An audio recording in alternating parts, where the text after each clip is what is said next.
Hello, okay, so I'm going to be reading the law for the Nazarite. Now, Jesus was a Nazarene, and I looked it up to see if it was kind of the same thing, because he was from Nazareth, so I didn't know if there were similarities. A Nazarite is someone who took a vow not to, for God, okay, and he would not cut his hair or drink alcohol. Now I know Jesus drank wine at the wedding, so now did he ever take a vow like that before or after that? I don't know. There's a lot of Jesus' life from the time he was 12 to the time he started traveling that we don't have, so I don't know, maybe he could have done that in between that time. I don't know. Just speculation. So anyway, but this is the law for the Nazarite. Kind of like Samson was a Nazarite. Then the Lord spoke to Moses, saying, "Speak to the children of Israel, and say to them, whether either a man or woman consecrates an offering to take the vow of a Nazarite, to separate himself to the Lord. He shall separate himself from wine and similar drink. He shall drink neither vinegar made from wine nor vinegar made from similar drink. Neither shall he drink any grape juice, nor eat fresh grapes or raisins. All the days of his separation he shall eat nothing that is produced by the grapevine from seed to skin. All the days of the vow of his separation no razor shall come upon his head until the days are fulfilled for which he separated himself to the Lord. He shall be holy. Then he shall let the locks of the hair of his head grow. All the days that he separates himself to the Lord, he shall not go near a dead body. He shall not make himself unclean, even for his father or his mother, for his mother or his sister when they die, because his separation to God is on his head. All the days of his separation he shall be holy to the Lord. And if anyone dies very suddenly beside him, and he defiles his consecrated head, then he shall shave his head on the day of his cleansing. On the 7th day he shall shave it. Then on the 8th day he shall bring 2 turtle doves or 2 young pigeons to the priest, to the door of the tabernacle of meeting.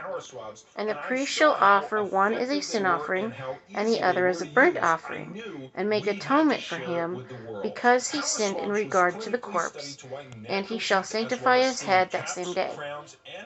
He shall consecrate to the Lord the days of his separation, and bring a male lamb in its first year as a trespass offering, but the former days shall be lost because his separation was defiled. Now this is the law of the Nazarite.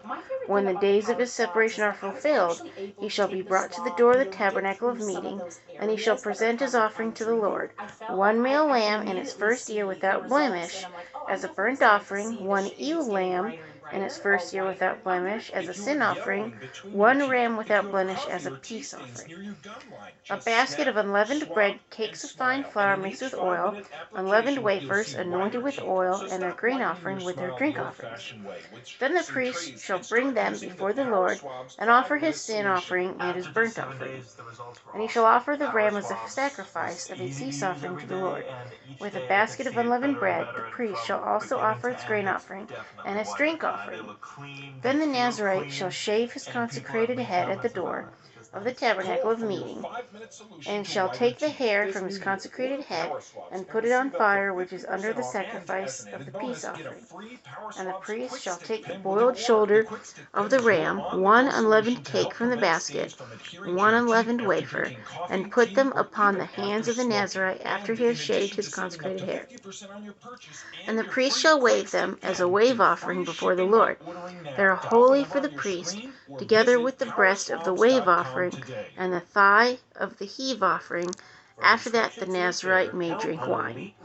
So, if Jesus did do this, then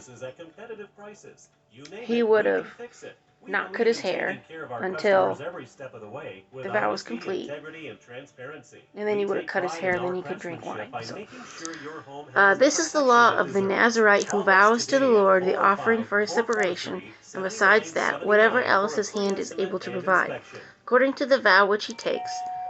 So he must do according to the law of his separation. And the Lord spoke to Moses, saying, Speak to Aaron and his sons, saying, This is the way you shall bless the children of Israel. Say to them, The Lord bless you and keep you. The Lord make his face shine upon you. I like that. His face shine upon you. And be gracious to you. The Lord lift up his countenance upon you and give you peace. So many people that need peace. You know, I pray that if you are hurting in some way, whatever's going on in your life, I pray that God gives you peace. So they shall put my name on the children of Israel, and I will bless them. So, you know, somebody told me one time, if you underline every single time God says, I will, I will, I will, there's so many times that God says, I will do this, I will do that, I will do this, and I will do that. And he does. You know, he keeps true to his word. So, anyway, but that's kind of one of my more interesting stories of Numbers. I kind of like that. You know, it's kind of neat learning about the culture and learning about what they did and how they saw things, and you know, and people really aren't that different today. I mean, you know, there is cultures today that they don't cut their hair, or you know, they let their hair grow, and you know. But I remember one of my friends, and if you're watching this, you know, you're gonna be like, yeah, yeah.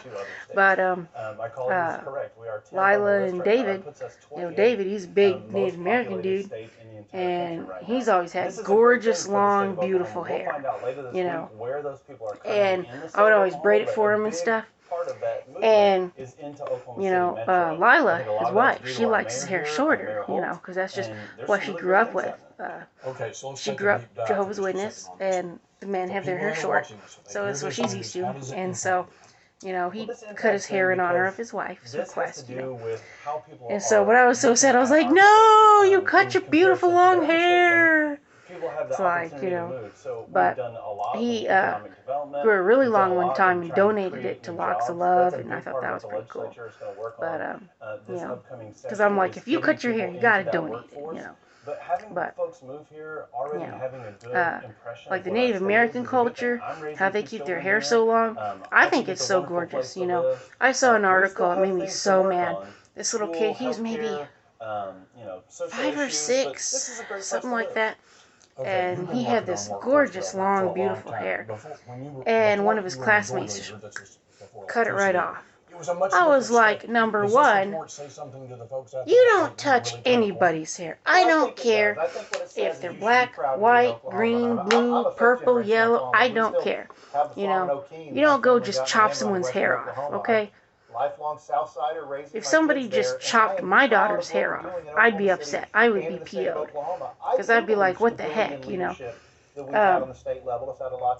But Native Americans, they have a little more sacredness to their hair. They have reasons why their hair is longer.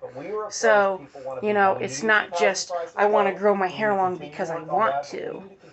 You know, it's kind of like, you know, I'm not saying they are Nazarites, but I'm just saying it's kind of like how the Nazarites, you know, when they made a vow, they're like, okay, my hair's going to grow long. This is the symbol of my vow. I will cut it when my vow is complete, you know. So, you know, they have sacred reasons why they keep their hair long.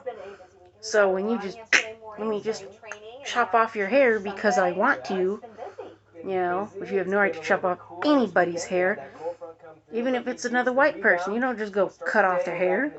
I'd be PO'd somebody just chop off my hair. Be like, what? Who are you to chop off my hair? If I want to get my hair cut, I'll go down to the barber shop and get my hair cut.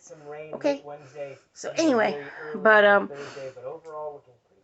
you know, so, yeah, that made me real mad. But I do like learning about the different cultures and stuff, and learning about the Israelite culture and you know, how they thought and all that kind of stuff. You know, I think it's interesting, you know. So, anyway, I love all you Facebookers and YouTubers, and, you know, what makes you tick? Do you have any interesting stories about your culture? You know, I have Scottish in my culture. My dad came from Arizona to visit, and we went to the Highland Games, saw the bagpipers, and we even saw the There was a Viking encampment, because they intermingled with the Vikings too.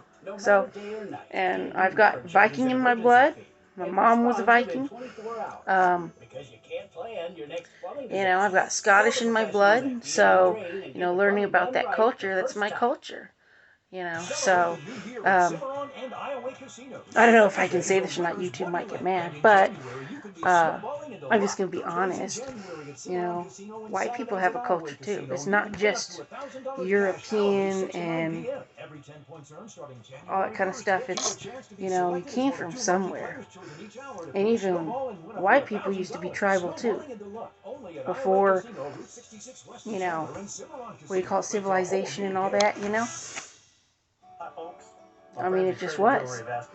So, every single person you read in the Bible, every single culture is tribal.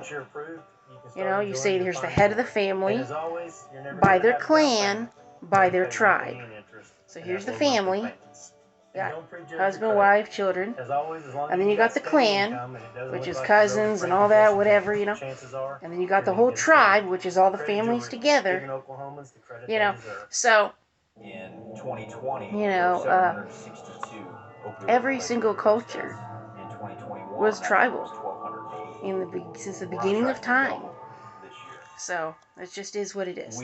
So, anyway, but you learn a lot of stuff when you read God's Word and, how it really is. So, anyway, but peace.